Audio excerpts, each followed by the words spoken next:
श्री कृष्ण कहते हैं, अगर आप अपने मन को अपने वश में नहीं करेंगे तो वो आपके दुश्मन की तरह काम करना शुरू कर देगा। निर्माण केवल पहले से बनी चीजों का नया रूप है। कोशिश की जाए तो अपने अशांत मन को आसानी से नियंत्रित किया जा सकता है। इंसान नहीं, उसका मन किसी का दोस्त या दुश्मन होता है। जो किसी दूसरों पर शक करता है उसे किसी भी जगह पर खुशी नहीं मिल सकती। आपका निराश ना होना ही परम सुख होता है। क्रोध मूर्खता को जन्म देता है। अफवाह से अकल का नाश और अकल के नाश से इंसान का नाश होता है। सही मायने में चोर वो है जो अपने हिस्से का काम किए बिना भोजन करता है। कर्म करते जाओ, फल की चिंता मत करो। मन बहुत चंचल है जो इंसान के दिल में उथल पुथल कर देता है। यहाँ हर कोई खाली हाथ आया था और खाली हाथ ही इस दुनिया से जाएगा। परिवर्तन संसार का नियम है। कल जो किसी और का था आज वो तुम्हारा है, कल वो किसी और का होगा। श्री कृष्ण कहते हैं, आत्मा अमर है, इसलिए मरने की चिंता मत करो। मेरा तेरा, छोटा बड़ा, अपना पराया मन से मिटा दो, फिर सब तुम्हारा है और तुम सबके हो। भूत और भविष्य में नहीं, जीवन तो इस पल में है, अर्थात वर्तमान का अनुभव ही जीवन है। जो मन को नियंत्रित नहीं करते उनके लिए वह शत्रु के समान कार्य करता है। खुशियों में तो सब साथ होते हैं, असल दोस्त वही है जो दुख में साथ दे।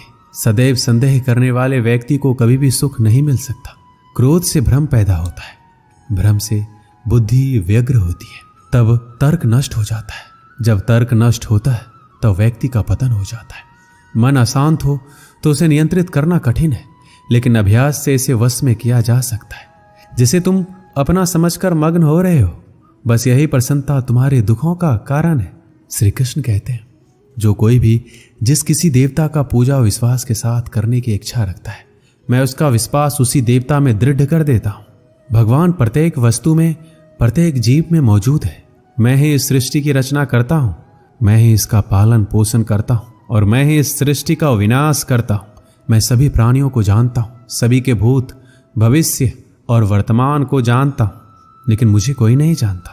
जो मुझे जिस रूप में पूजता है मैं उसी रूप में उसकी पूजा का फल देता हूं। दुनिया में इंसान को हर चीज मिल जाती है, सिर्फ अपनी गलती ही नहीं मिलती। श्री कृष्ण कहते हैं, रास्ते कभी खत्म नहीं होते, बस लोग हिम्मत हार जाते हैं। तैरना सीखना है तो पानी में उतरना ही होगा। किनारे बैठकर कोई गोताखोर नहीं बनता। हीरे को परखना है तो अंधेरे का इंतजार करो। धूप में तो कांच के टुकड़े भी चमकने लगते हैं। जिंदगी में आप कितनी बार हारे ये कोई मायने नहीं रखता, क्योंकि आप जीतने के लिए पैदा हुए हैं। जिंदगी में कठिनाइयां आए तो उदास ना होना, क्योंकि कठिन रोल अच्छे अभिनेता को ही दिए जाते हैं। अगर अंधकार से लड़ने का संकल्प कोई कर लेता है तो एक अकेला जुगनू भी सब अंधकार हर लेता है। बारिश की बूंदें भले ही छोटी हो, लेकिन उनका लगातार बरसना बड़ी नदियों का बहाव बन जाता है। वैसे ही हमारे छोटे छोटे प्रयास भी जिंदगी में बड़ा परिवर्तन ला सकते हैं। पूरे संसार में ईश्वर ने सिर्फ मनुष्य को ही मुस्कुराने का गुण दिया है। इस गुण को खोइए मत। सफल लोग रास्ते बदलते हैं, इरादे नहीं, और असफल लोग अपने इरादे ही बदल लेते हैं। सभी जीवों में केवल इंसान ही पैसा कमाता है। और कितनी अजीब बात है ये, कोई जीव कभी भूखा नहीं मरता और इंसान का कभी पेट नहीं भरता। विश्वास रखो उस भगवान पे, कभी ज्यादा मांगो नहीं, कम वो कभी देगा नहीं। सारे सबक किताबों में नहीं मिलते, कुछ सबक जिंदगी भी सिखाती है। जिंदगी में रिस्क लेने से कभी मत डरो, या तो जीत मिलेगी या हार भी गए तो सीख मिलेगी। शानदार जिंदगी जीने के दो ही तरीके हैं, जो पसंद है उसे हासिल करो, नहीं तो जो हासिल है उसे पसंद करो। मेरी सफलता को देखकर हैरान है बहुत लोग। किसी ने मेरे पांव के छाले नहीं देखे। अगर सफलता चाहिए तो कभी वक्त और हालात पे रोना नहीं। मंजिल दूर ही सही पर घबराना मत, क्योंकि नदी कभी ये नहीं पूछती कि समंदर अभी कितना दूर है। गिरते रहो, भटकते रहो, सीखते रहो, लेकिन कभी हार मत मानो। जब लोग आपकी नकल करने लगे तो समझ लेना जिंदगी में सफल हो रहे हो। कमाओ, कमाते रहो, और तब तक कमाओ जब तक महंगी चीज सस्ती ना लगने लगे। सिर्फ खड़े होकर पानी देखने से आप नदी पार नहीं कर सकते। जितना कठिन संघर्ष होगा, जीत उतनी ही शानदार होगी। यदि लोग आपके लक्ष्य पर हंस नहीं रहे तो समझो आपका लक्ष्य बहुत छोटा है। हुनर तो सब में होता है, फर्क बस इतना होता है किसी का छिप जाता है तो किसी का छप जाता है। दूसरों को सुनने के लिए अपनी आवाज ऊंची मत कीजिए, बल्कि अपना व्यक्तित्व इतना ऊंचा बनाइए कि आपको सुनने की लोग मन्नत करें। अच्छा काम करते रहिए, चाहे लोग तारीफ करे या ना करे। पहचान से मिला काम थोड़े बहुत समय के लिए रहता है, लेकिन काम से मिली पहचान उम्र भर रहती है।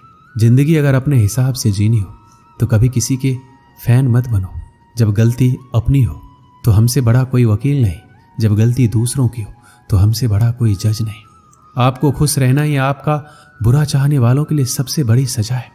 जिस दिन आपका हस्ताक्षर ऑटोग्राफ में बदल जाएगा उस दिन आप बड़े आदमी बन जाओगे। अगर एक हारा हुआ इंसान हारने के बाद भी मुस्कुरा दे तो जीतने वाला भी जीत की खुशी खो देता है। यह है मुस्कान की ताकत। अगर आपको हर बार अलग अलग तरह के कामों में सफलता मिली है तो इसका अर्थ है आपने कभी कुछ नया ट्राई ही नहीं किया। किसी काम को करो तो लगन से करो, नहीं तो बिल्कुल मत करो। बड़े सपने देखने वालों के बड़े सपने हमेशा पूरे होते हैं। सपने सच करने से पहले सपने देखने पड़ते हैं। ताकत शारीरिक क्षमता से नहीं आती, ये अजय इच्छा शक्ति से आती है। एक पिता अपने पुत्र के क्रोध से अत्यंत विचलित रहा करता था। वह देखता था कि उसका बेटा बाकी सब चीजों में बहुत अच्छा है, बहुत आज्ञाकारी है, बहुत मधुरभाषी है, लेकिन उसे क्रोध बहुत आता है। और यदि उसे किसी बात पर क्रोध आ जाए तो फिर वह किसी को भी भला बुरा कहने में संकोच नहीं रखता था। पिता ने अपने पुत्र को समझाने का एक तरीका ढूंढा। उसने अपने पुत्र को एक सुबह अपने पास बुलाया और उसे कुछ कील से भरा हुआ एक डब्बा दिया। डब्बा देते हुए अपने पुत्र से इतना पूछा, बेटा तुम मेरी एक छोटी सी बात मानोगे? पुत्र ने कहा, जरूर मानेंगे, क्या चाहते हैं आप? तो उसने अपने बेटे को कहा, तुम्हें जब भी क्रोध आए तो क्रोध पर काबू करने की कोशिश करो, लेकिन यदि फिर भी क्रोध करते हो तो एक कील इस दीवार में ठोक देना।